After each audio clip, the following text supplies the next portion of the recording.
It's the next generation of TV technology. It's taking the over-the-air environment and making it digital. It's a real upgrade for viewers. So the reason why we have a new system is because everything's changing in the media landscape. Do you watch KSAT using an antenna? If so, you're what's called an over-the-air viewer. It's great quality. It's the best quality you can get because it's a pure stream. But over-the-air viewers don't have the same options as people who stream television.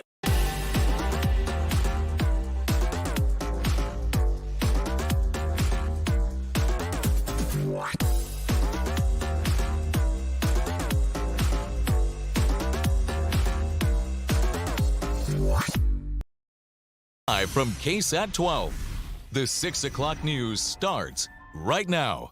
The hunt is on for the killer of a kitten, a man who police say did horrible things to a cat at this apartment complex. We'll have a video clue for you.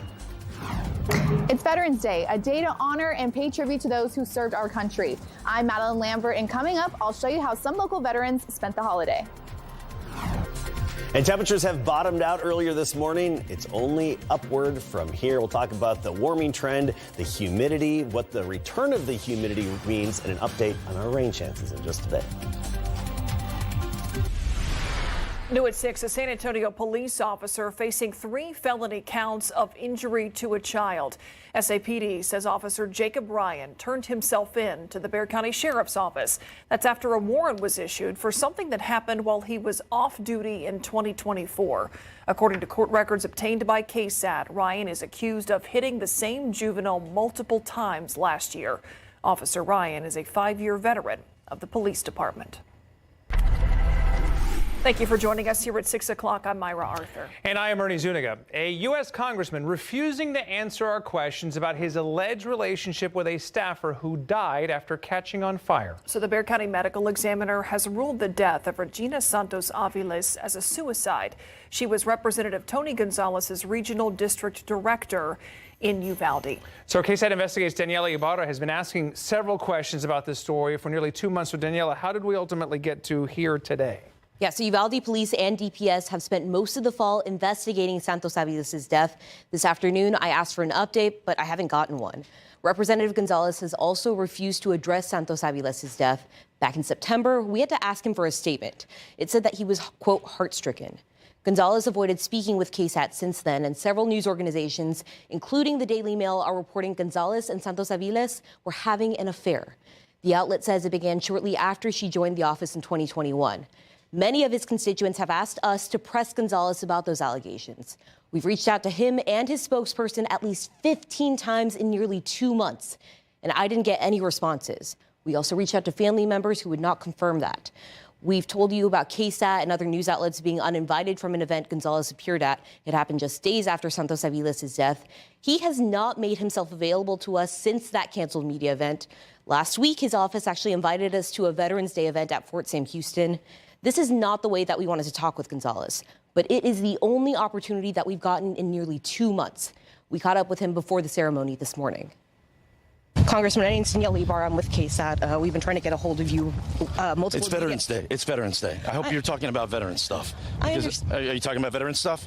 If you're not, you should be talking about it. It's a beautiful Veterans Day here in San Antonio. We've been trying to reach out to you multiple times to ask multiple media outlets have reported that you had an affair with Santos Aviles. Is there any response you have to that? We're here at Fort Sam. We're here at Fort Sam Unit at the ceremony. Please have some respect. Thank you. I understand, but veterans fought for my right to ask you questions. Hey, how are you doing? Gonzalez, by the way, is planning to run for another term in Congress last month, or actually in September. His campaign sent us an email saying Republican House leadership endorsed him. As for the investigation into Santos Aviles' death, we asked for an update this afternoon, but of course have not gotten one. And the city of Uvalde is fighting the release of records related to her death. Myra, Ernie. All right, Daniela, thank you. KSAT is learning more tonight about the lawsuits filed against Camp Mystic after 27 girls died in the July 4th floods. We know at least 4 lawsuits have now been filed, some by groups of families and 2 by individual families. So we're now hearing from one of those families as well as the camp itself. Our Courtney Friedman asked for more information about this, and she got a response from Camp Mystic. Parents' worst nightmare. Ellen was amazing. She was so excited to go to camp with her big sister. Jennifer and Douglas Getton's 8-year-old daughter Ellen was one of the 27 girls who died at Camp Mystic during the July 4th floods. We would like for them to acknowledge they made some mistakes, and we would like for them to say our daughters' names. We were supposed to pick our daughter up from camp, both daughters, on July 26th, and said we had a funeral on July 16th. We don't want that to happen to anyone else ever. It's unacceptable. For those reasons, the Getton family filed a lawsuit Monday against the camp and its owners. Theirs was among several lawsuits from families of victims who claimed the camp provided no evacuation training, ignored flood warnings, and failed to evacuate campers. After these lawsuits came in, I reached out to Camp Mystic, and their team responded to me with 2 separate statements, one from the camp itself and the other from their attorneys. The camp's full statement to KSAT says, "We continue to pray for the grieving families and ask for God's healing and comfort." The camp's legal counsel sent us this separate statement.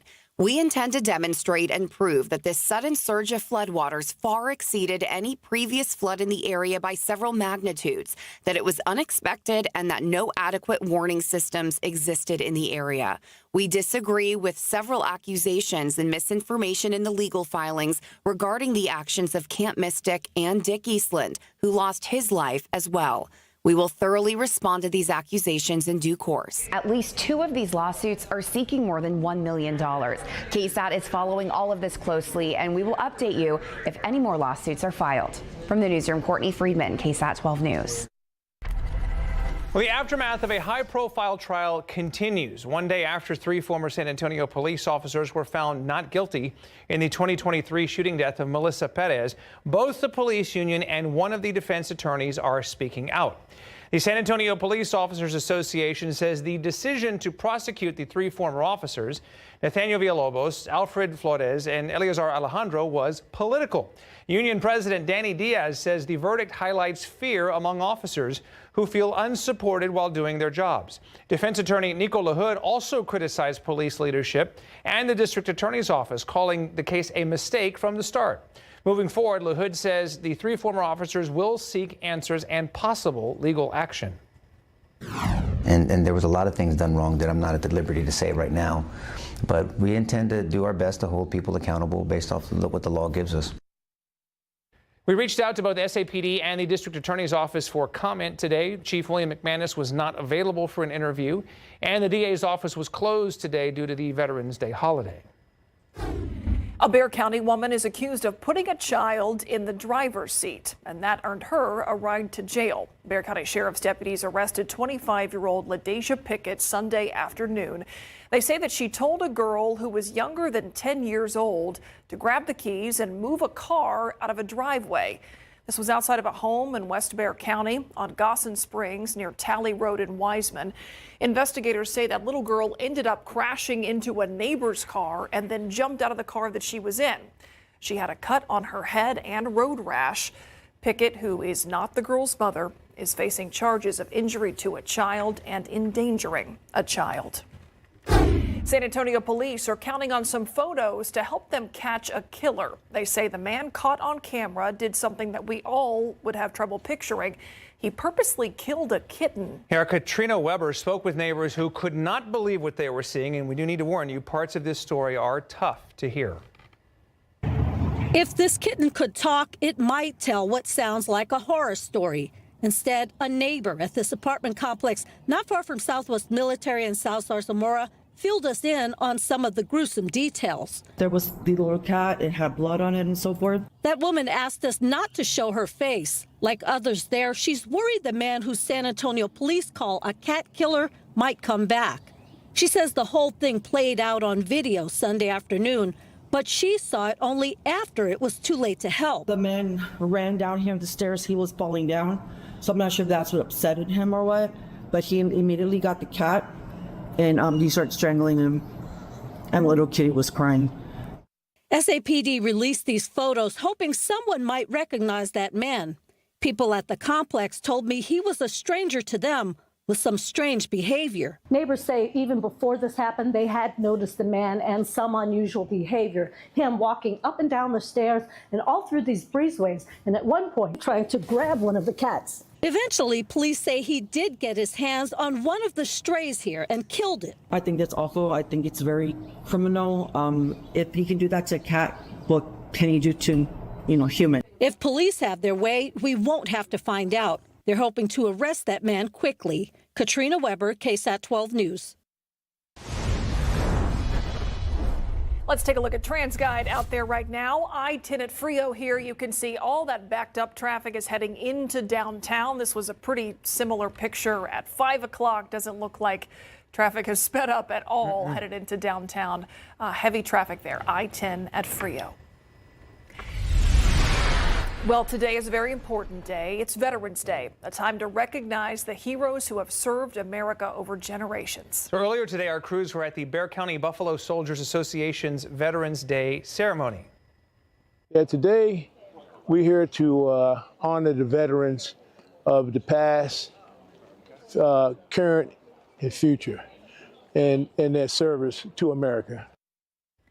Honoring the past is something that defines their work. The Bexar County Buffalo Soldiers Association is a multicultural group that pays tribute to the history of the Buffalo Soldier and Black Indian Scouts of the 1800s. Now, part of their mission is to ensure young students are taught about their contributions in the Western United States during that era.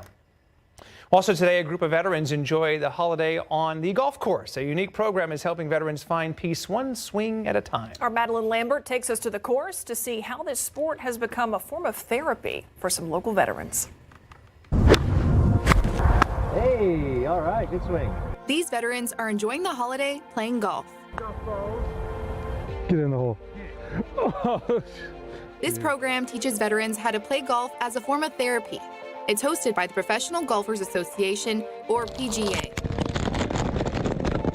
I learned not only to enjoy the game and learn the game, I learned socialization through part of the progression of the weeks. The golfing lessons are offered to veterans through PGA Hope.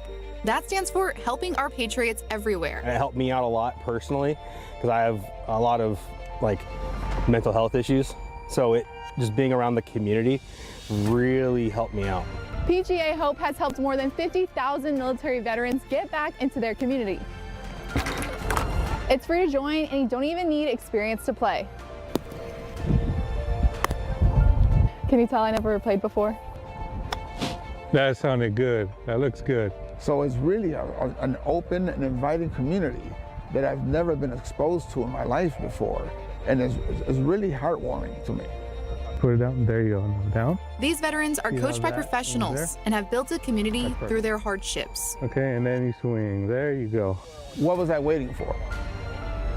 So many years where basically in my isolation, I could have met so many other people, or I could have helped so many other people in all those years. It's time lost.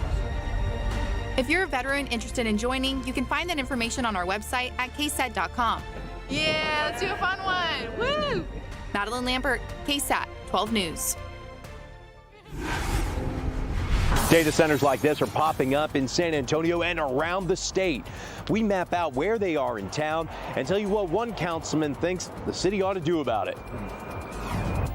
Plus, a local woman has come up with what she hopes will be a solution, a game changer when it comes to medical procedures and preventing medication errors.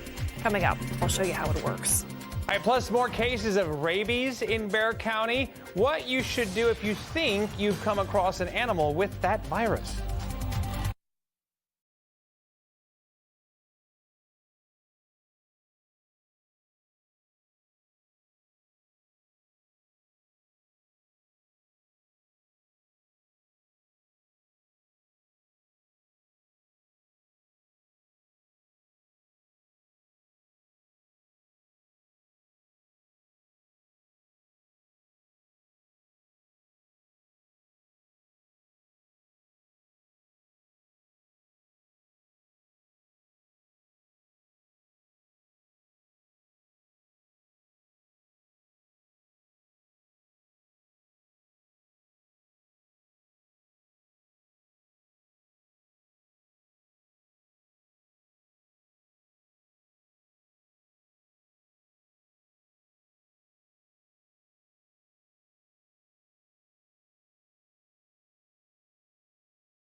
All right, we are back now. The latest confirmed case of rabies in Bexar County has a county officials spreading the word for pet owners to get their pets vaccinated.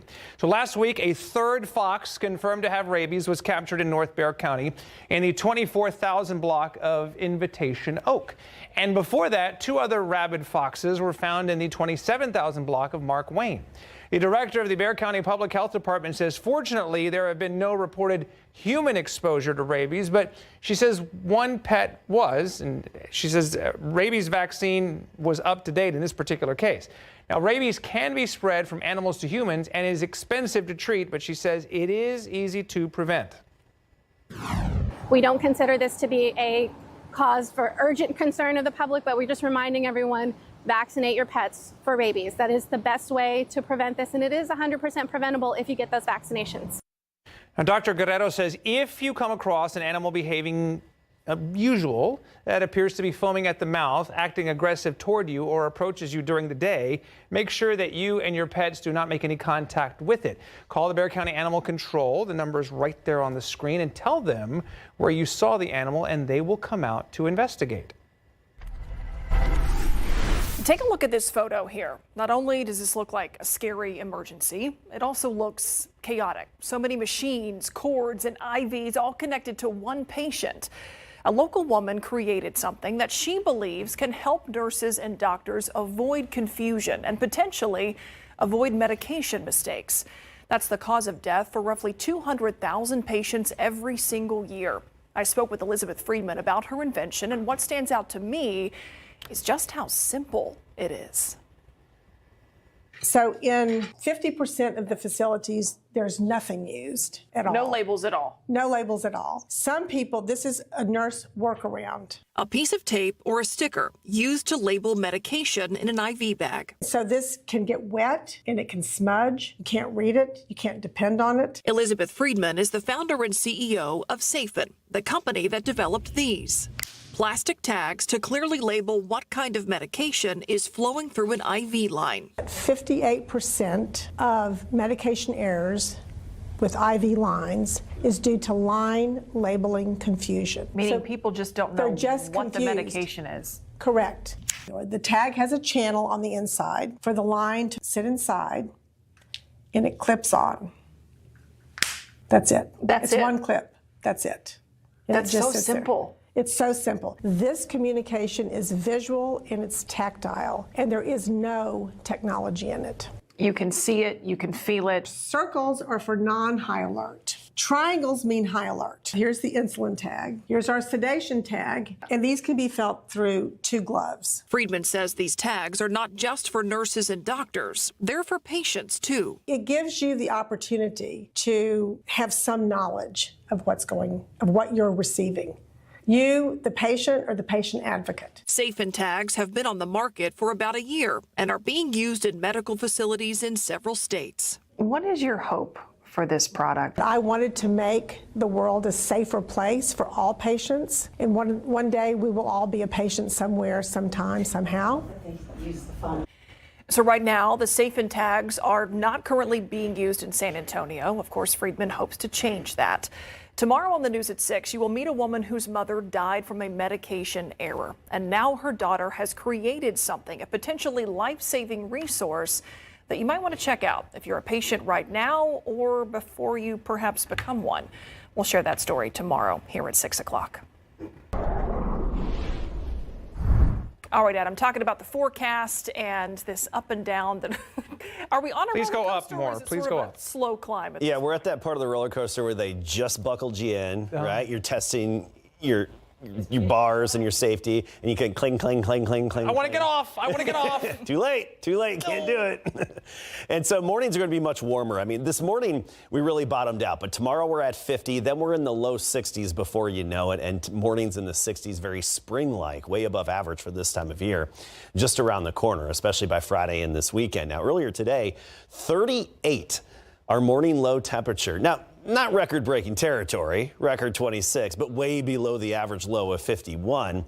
It was brief, a brief little taste of winter, if you will. Kerrville briefly had a freeze at 32, same with Hondo.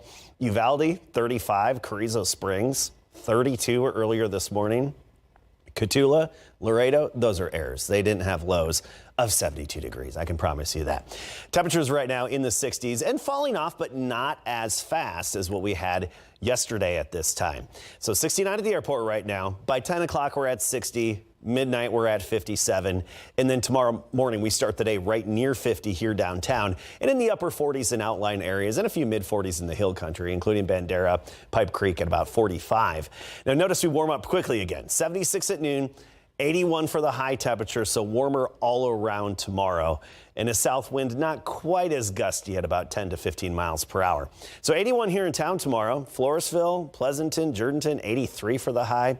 Utopia at 80 and Uvalde topping out at 82. Now, rain chances not looking as good as they previously were. Unfortunately, we really need the rain, but only at about 20% chance the early and middle part of next week, Monday, Tuesday, and I think even on into Wednesday. It's a finicky upper level pattern that we're getting in. The warm high, the warm bubble is over the southwestern U.S. It's going to drift our way a little bit in the days ahead. But what we're really watching is for these systems coming out of Alaska and out of the Pacific that are going to dig southward, but then they cut themselves off and pinch off from the main steering flow in the upper levels. And then they just drift, which makes them notoriously difficult to predict beyond about 2 or 3 days away. So we had hopes that this could bring us rain this upcoming weekend.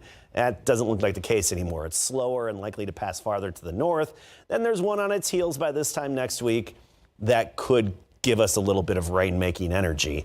And that's that 20% chance Monday, Tuesday, and Wednesday. But because of the path of those cut-off upper lows that are very slow-moving, the real rain and higher elevation snow, that's going to be in California and parts of the West Coast. Around here, just a little chance here and there. Right now, we're at 69, dew point of 34, but dew points really do rise in the days ahead, and it's going to feel spring-like and muggy by Friday into the upcoming weekend. You'll notice that mugginess, and that means some morning fog Thursday, Friday, and Saturday for the morning commutes. Again, feeling like spring. Mornings in the 60s, some humidity, and afternoons in the 80s. Outside right now with our live cam. Clear skies, calming winds, dry air, temperatures cooling off pretty efficiently. But again, our low point was early this morning and not as cold in the days ahead. We have our Tuesdays with the mayor coming right up.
A Runge ISD employee is accused of having an improper relationship with a student. Tonight, she's out of jail. The Karnes County Sheriff's Office says that Andrea Melba Rodriguez was taken into custody Monday and charged with tampering with evidence. Investigators say Rodriguez confessed to having a relationship with a middle school student. Investigators say Rodriguez destroyed evidence and could face additional charges. We have reached out to Runge ISD to see if Rodriguez is still employed with the district, but have not heard back. Meanwhile, some scary moments at Medina Valley ISD, where a loaded rifle magazine was found in one of the bathrooms at Ladera Elementary School. And nobody was hurt, no shots were fired. But in a letter to parents, the school principal says a student later admitted to bringing the magazine to school. There was no weapon on campus and there were no threats made to the school. So we want to take this opportunity to remind you, if you see something, say something, because you could ultimately end up saving lives. All right, don't go anywhere. Our KSAT Q&A with Mayor Gina Ortiz-Jones is coming up after the break.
It is Tuesdays with the Mayor here on the KSAT Q&A. We are joined once again by Mayor Gina Ortiz-Jones. Thanks for being here. Hey, folks. Who just so happened to serve in the Air Force. Yes. First of all, thank you for that. Your sister, she's a drill instructor, right? Yes, proudly. She's a proud member of the Filipino Mafia and in the Navy, as she will tell you. Our service, my uncle joined the U.S. Navy through the Steward program.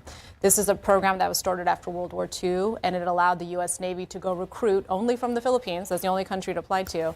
But those young men wanted a chance at their American dream, so they signed up. And when they signed up, they were limited in what they could do. You could only be a cook or supply or a couple of other things. But again, my uncle joined and would serve 20 years. And to this day, I mean, that's why you continue to have an over-representation of Filipino Americans, not only in the Navy, but across all the military services. So, thankful, obviously, for all of our veterans, my brothers and sisters in arms that served. Today was a busy day. We had there was a Veterans Day celebration that coincided with the cenotaph rededication, and then spent the morning as well with the Buffalo Soldiers out at the National Cemetery. So very thankful for all of the veterans in our community. I must say, top of mind for me, though, are my fellow veterans that are in their second phase of service, many of them federal workers. Unfortunately, the tens of thousands that are either furloughed or showing up to work and not getting paid. On top of the roughly 1.2 million veterans in our country that are also SNAP recipients, whose SNAP benefits are paused. So thankful for their service. Obviously, we need to do right and keep the promise that we made and understand how this federal shutdown, the longest now in our country's history, continues to fall on the most vulnerable and on those who have served our country. Last time you were here, we talked about the ways that the city was helping people who have been affected by the shutdown. Has that money, have those resources been all handed out at this point? Not all of it. There is we are trying to make sure all those cards get out. I took the time to actually go to one of the senior centers, the one on South Presa in District 5. Kind of broke my heart, I'll be honest with you. Two of the folks that I handed cards out to, seniors, were in fact veterans themselves.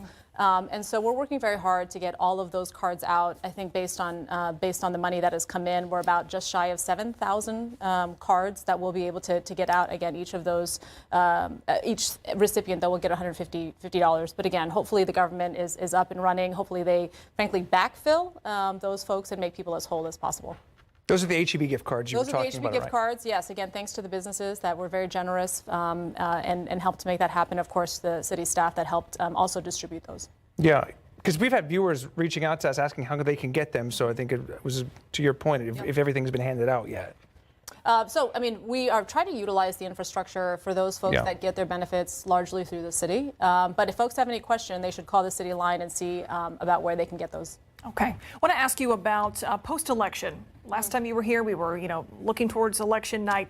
We know now that Props A and B passed, county funding for the Spurs Arena. The city has its own funding to consider. So now that that has passed, what does that mean for talks about the city dollars and how that could be, hammered out into a much more firm deal than it is now? Yeah, well, I continue to think we need an independent study, and we will get that. We talked actually about the process moving forward to get that. We will issue an RFP, request for proposal, to make sure that, again, there's much more transparency into that and make sure that we get our questions answered so we can explain to voters about what they're going to get as a result of this generational investment. So thankful of that. And we will also, again, there are some aspects of the term sheet that I know there's some questions about refining. So, we're going to make sure we move forward, make sure there's a real clear plan. I think we heard not only from the 52%, we also heard from the 48%, right, that wanted much more transparency and a much clearer idea of how their resources were going to be invested. So we look forward to laying that out here shortly. I guess, were you surprised that the vote ended up being that close for both propositions? I'll be honest, I wasn't tracking too closely the first one. Fair. Prop A. B in particular. Prop B, I guess I wasn't super surprised. I mean, I literally was, the voters are going to decide. Yeah. I think it was, when you looked at the map, I don't know if you remember the map, right? The map was pretty clear. You almost could have drawn a line down the map in terms of kind of where it was supported and where. The green and the blue that showed who voted. Where it was not. Yeah. I mean, it almost followed exactly 35, to be frank.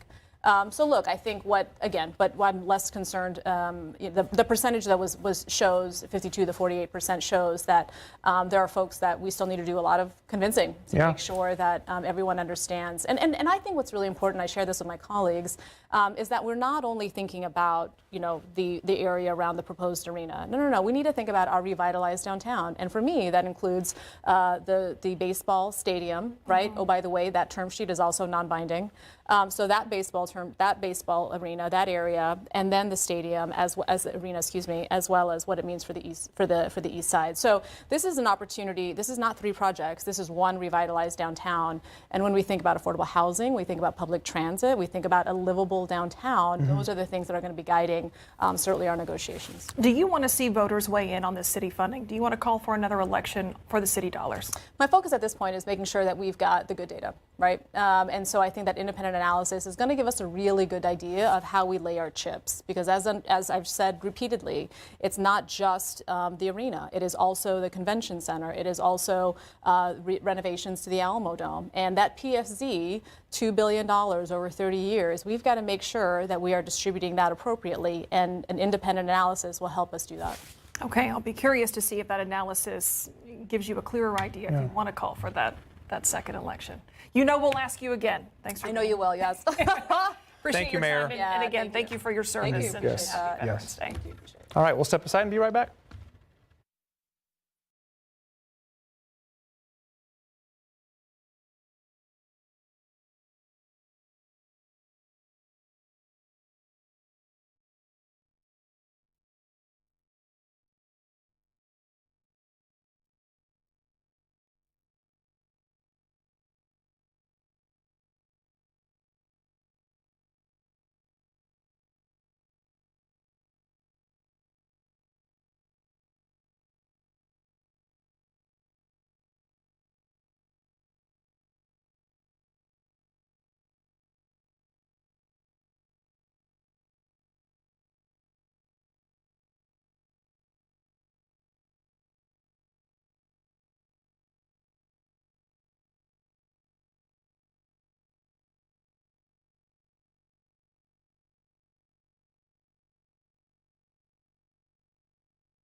When San Antonio needs help, San Antonio shows up. And yesterday, that was proved right once again at the Fill the Truck food drive at Pinstack on 410. Before sunrise, the giving spirit was already rolling. Our very first donation came in at 7:19, and from there, the generosity never slowed down. Here we go. Go for it, y'all. Put it in there. By day's end, San Antonio packed the truck with more than 16,000 pounds of non-perishable food, diapers, and pet food. How many meals does that equal for the San Antonio community? Yeah, this amount of food, I mean, that's the equivalent of 13,333 meals, right? Just think about it. All those people, one meal, that's 13,300 people who are going to eat tomorrow because of everybody's generosity today. And in a powerful show of support, Randolph Brooks Federal Credit Union stepped up with a $25,000 donation to the San Antonio Food Bank, helping to ensure no family goes without food during this critical time. When you think about $25,000, that turns into about 250,000 pounds of food. Wow. That truck over there, there'd be about 12 of those. So it goes a long way in helping us set the table for families in need. And the impact doesn't stop here. You can continue to donate and support local families at safoodbank.org, or to get more information, visit our website, KSAT.com. For KSAT 12 News, I'm David Elder. Last night around this time, we had a coronal mass ejection from the sun. Basically a big burp from the sun, and you'll see it here.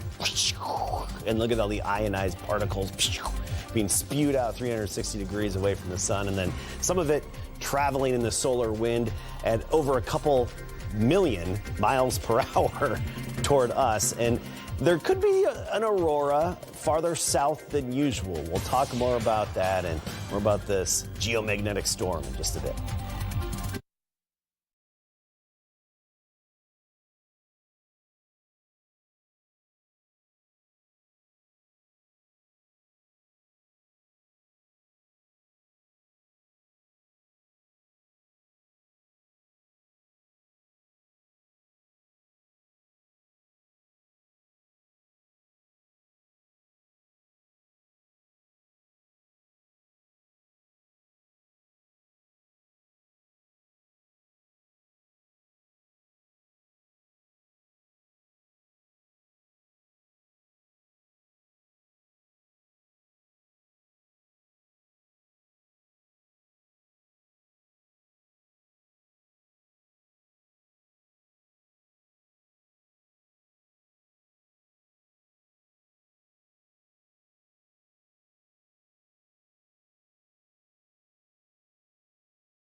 Data centers are popping up in San Antonio and all over Texas, but the centers, which house computer systems that power our lives online, have drawn some concern. KSAT, though, has mapped out where a lot of these data centers are, and Garrett Berger tells us what one councilman wants the city to do about it. They show up as dots across the city, especially around the Northwest Side district that Councilman Rick Galvan represents. Using data provided by Galvan's office, we've mapped out dozens of locations where Galvan says are data centers that are either here or on their way. The map includes everything from a discrete spot in a Northside strip mall to large data centers on the Northwest Side, near where Steve Jenkins lives. So do you have any objections to more data centers popping up? If they're making noise like the Hoover over here, yes. That happens a couple times a year, he says, but mostly he doesn't really notice them. But he has noticed more data centers coming in. We have concerns, but we don't have the information about how they're using these resources and whether or not we're going to have any kind of priority when it comes time for trouble. The Houston Advanced Research Center and University of Houston Energy produced a policy brief on data centers, which can draw a lot of power and water. So water is a very precious resource, and folks are concerned that data centers are going to use up a lot of that. A draft of a white paper by another researcher at HARC estimates Texas data centers could use 25 billion gallons of water this year. The San Antonio Water System says they are having more conversations with centers looking to come here. And some of those are requiring a lot more water than we've seen in the past. But SAWS also says large centers are often using recycled water instead of the drinkable stuff. So they're using far less than even 1% of our potable water use, and probably 3 to 5% of the recycled water use. The existing data centers are not a huge drain on the SAWS system. But in the future, is that a risk? It is something that we need to pay attention to in the future as they increase their water usage. Councilman Rick Galvan agrees and submitted a request last month for the city to look at opportunities for regulating the data centers and track data center resource needs for growth. The worst thing we can possibly do here is that as more data centers come online, we're seeing larger requests for energy or water usage that it largely impacts our residents in terms of bills, that we're caught flat-footed as a community saying we're not too sure what's going to happen next. Garrett Berger, KSAT 12 News. Check your pantry. A type of baby formula is being recalled across the country because it's linked to a botulism outbreak. Yeah, so this affects all products made by the company ByHeart. Our Stephanie Jimenez looked into the recall, and she's here, by the way. First, Stephanie, so this comes after more than a dozen babies were hospitalized. So how are they? Okay, so that's the most important question, right? They're doing okay. We know that the Centers for Disease Control says that 15 babies, including 2 from Texas, have been hospitalized since August after consuming the powdered infant formula from the company. Now, to be clear, all of them survived, but understandably, parents are concerned because botulism is really no joke, especially when you read about some of the side effects. It's nasty stuff. It can be life-threatening, not contagious, but it can lead to muscle paralysis and also affect breathing and other parts of the body. And of course, because babies can't explain how they're feeling, we spoke with a doctor who explains what types of symptoms parents should be looking out for if they've given babies the infant formula that's under recall. If the baby's been exposed to this particular formula and they're seeing any symptoms that show that the baby seems weaker, a weaker cry, a weaker suck, difficulty feeding, most definitely difficulty breathing, would mean you absolutely need to seek medical care immediately. Federal investigators say that they haven't identified any other infant formula brands or other sources of exposure in this outbreak. But the bottom line here is if you have formula from ByHeart, don't give it to your baby, and also contact the company. Yes, Myra, Ernie, and Stephania, a sunburp. That's what we had last night. A sunburp. It's coronal mass ejection. It happens a decent amount of time, especially now that we're at the peak of our 11-year sun cycle. And basically, it's a bunch of ionized material and plasma, magnetic field being spewed out into space, carried by the solar wind. And it can cause the aurora. Right? It often does, especially at the northern latitudes. Now, this level of geomagnetic storm, a G4 is what we're expecting tonight and into tomorrow, is on the higher end. And it could have there's a slight chance it could impact GPS and some satellite interruptions. That's one of the side effects of these geomagnetic storms. And one of the reasons why we track them as well, the NOAA Space Weather Prediction Center. So this would be a level 4 out of 5, where historically in level 4s, the aurora or northern lights has been seen as far south as Alabama and Northern California.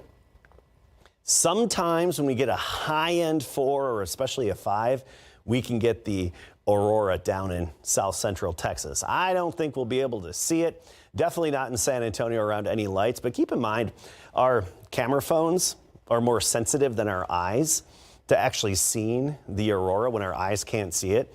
I gave it a 20% chance tonight and before sunrise tomorrow that looking off to the north, maybe the hill country could get a quick glimpse through a camera phone. What we're watching is the K index right here. Notice how it just bumped up over the past 3 hours. That should continue to rise through the night. And of course, I'll have an update on the night beat. And Justin Horn, J-Ho, the weather bro, as we like to call him, will be in on GMSA to track it for you before sunrise. Right now, we're in the upper 60s, cooling off though. 63 by 8 o'clock. By 10 o'clock, we're at 60 degrees. And tomorrow morning, we start the day right near 50. So not as cold tomorrow morning. Still a bit of a chill in the air. Many locations in the mid to upper 40s, Hondo 44, 48 Pleasanton.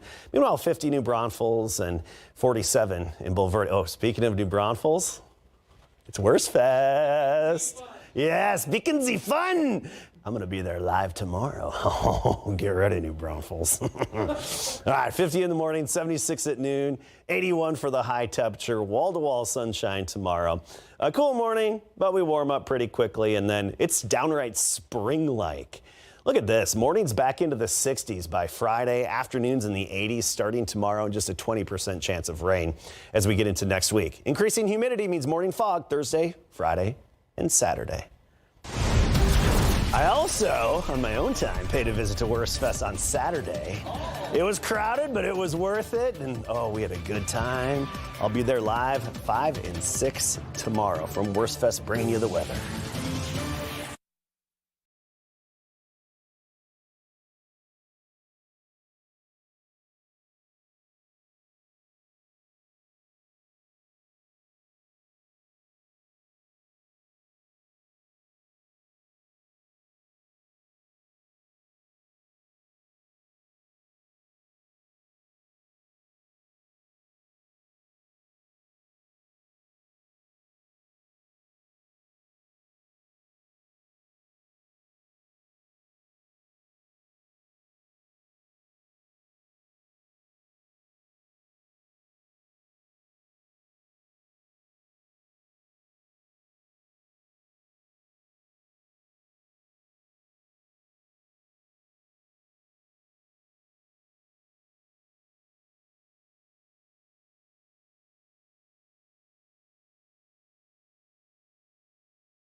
UTSA football will hit the road again on Saturday when they play at the Charlotte 49ers. The Roadrunners are coming off a 55-23 loss to South Florida. UTSA trailed 14-0 with 7 minutes left in the first thanks to a pick six and a fumble returned for a touchdown. Owen McCown said you can't allow that type of stuff to happen against good teams. At 4-6 and with 3 games remaining, the Roadrunners need 2 more wins to become bowl eligible.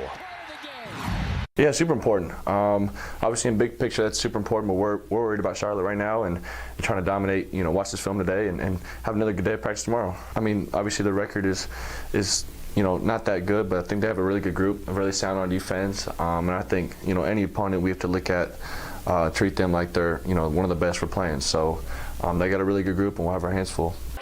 Charlotte will host UTSA Saturday morning at 11 on ESPN+, and the Roadrunners are favored by 18.5 points. And Cardinal football is riding a 2-game winning streak. On November 1st, they beat Lamar 24-17. Then on Saturday, they won at Northwestern State University 38-3, improving to 4-6 overall.